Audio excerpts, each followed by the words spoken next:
Woe to Ariel, the city where David dwelt. Year to year, let them kill sacrifices. Yet I will distress Ariel, and there shall be heaviness and sorrow, and it shall be unto me as Ariel. And I will camp against thee round about, and will lay siege against thee with a mound, and I will raise forts against thee. And thou shalt be brought down and shalt speak out of the ground, and thy speech shall be low out of the dust, and thy voice shall be as of one that hath a familiar spirit, out of the ground, and thy speech shall whisper out of the dust. Moreover the multitude of thy strangers shall be like small dust, and the multitude of the terrible ones shall be as chaff that passeth away, yea, it shall be at an instant suddenly. Thou shalt be visited by the Lord of hosts with thunder and with earthquake and great noise, with storm and tempest and the flame of devouring fire. And the multitude of all the nations that fight against Ariel, even all that fight against her and her fortifications, and that distress her, shall be as a dream of a night vision.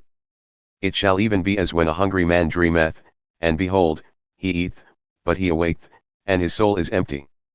Or as when a thirsty man dreameth, and behold, he drinketh, but he awaketh, and behold, he is faint and his soul hath appetite. So shall the multitude of all the nations be that fight against Mount Zion. Stay yourselves, and wonder. Cry ye out, and cry. They are drunken, but not with wine, they stagger, but not with strong drink. For the Lord hath poured out upon you the spirit of deep sleep, and hath closed your eyes, the prophets and your rulers, the seers hath he covered. And the vision of all has become unto you as the words of a book that is sealed, which men deliver to one that is learned, saying, Read this, I pray thee, and he saith, I cannot, for it is sealed.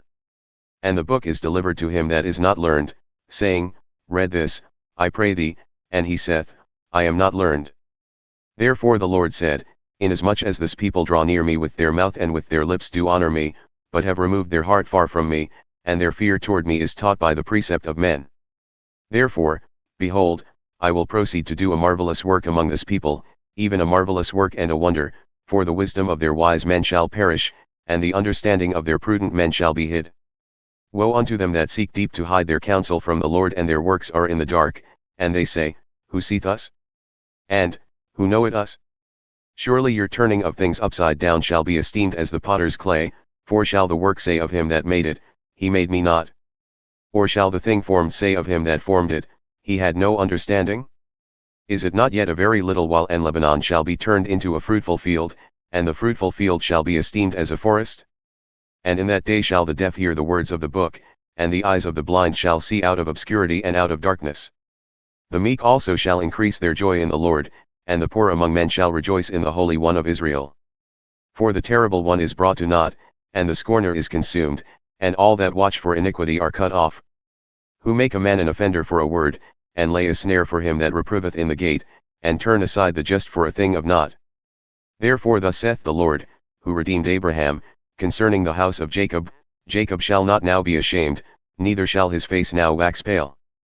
But when he seeth his children, the work of mine hands, in the midst of him, they shall sanctify my name, and sanctify the Holy One of Jacob, and shall fear the God of Israel.